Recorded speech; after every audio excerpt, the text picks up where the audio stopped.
All right, let's go to Saturday now, college football. Pittsburgh, Virginia Tech. Pittsburgh, 5-point road favorites, 57.5, the total in this game. Boy, what a brutal loss for Virginia Tech. I mean, they had the game not in hand, but they had it in control at least against Notre Dame, and just a brutal last 5 minutes for them. And they see another lead evaporate, and Notre Dame comes back to win last week against Virginia Tech.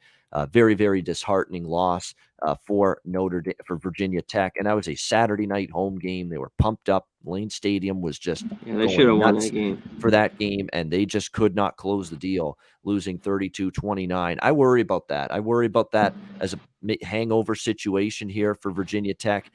And coming into the year, I said about Pitt that they are a team that I thought I'm hoping they can still cash the win total. They're 4-1 this year. The Western Michigan loss was a setback, but they bounced back. I have them over 6.5 wins. I just need 7 wins from them, and I cash Pitt over their win total. So far, so good. I like Pitt here, actually. If -5, and I don't usually like going against Virginia Tech at home, but this isn't a primetime home game. This is middle of a Saturday afternoon. This is after a frustrating, disappointing loss last week, and the more I see Kenny Pickett, the more I'm impressed. They've got a serious passing attack now, this Pitt Panthers team.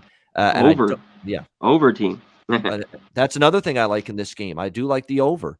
Pittsburgh has gone over the total in every game, and it's not even been close. Look at the over-under margins. The Tennessee game, over the total by 19 points. The Western Michigan game flew over the total by 26 points. Total was 59. There were 85 points.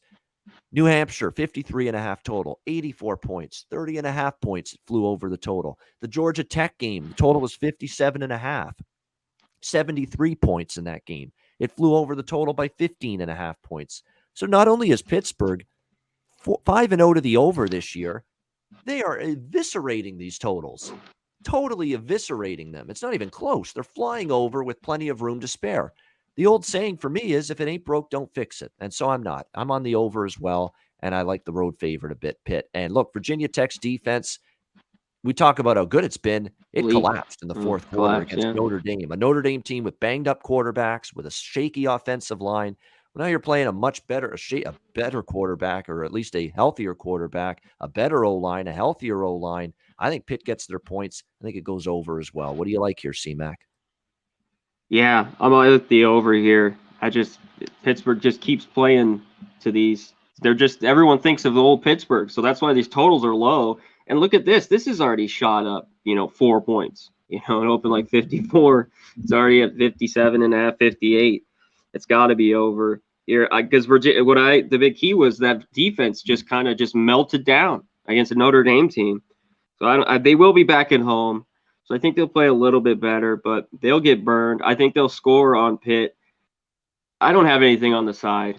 I mean, I'd like to take the 5 with Tech, but after last week, Pittsburgh's been pretty good on the road this year. If I had to, I'd take the 5 points, but I probably will just be on the over here. All right. Yeah. I mean, unbelievable. I think you just got to ride it with these overs with Pittsburgh until we see one finally fall short. Fall short, or they start bringing those way up, to 64s or something, And they're playing faster. Like, they're playing with some tempo this year on offense. You see them. They get to the line of scrimmage quicker. That's been a big part of it as well, that they've played quicker and snapped the ball faster on offense this year.